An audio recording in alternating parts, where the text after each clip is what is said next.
Ito po ang mga homeless, batang palaboy. Nag-evacuate po kami sa isang park. Nagdadamo po sila doon, lumilipad sa amin.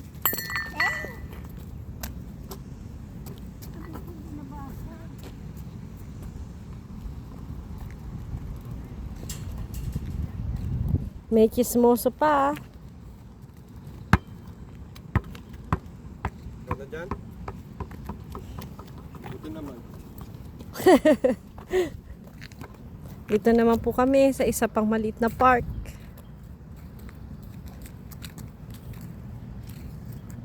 How are you? Are you okay?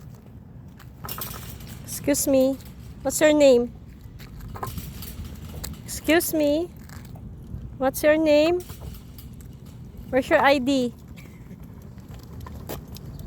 Astig ah. Hindi ako pinapansin ah. Kasama ko po ang asawa ni Lito Atienza. Ayan po siya.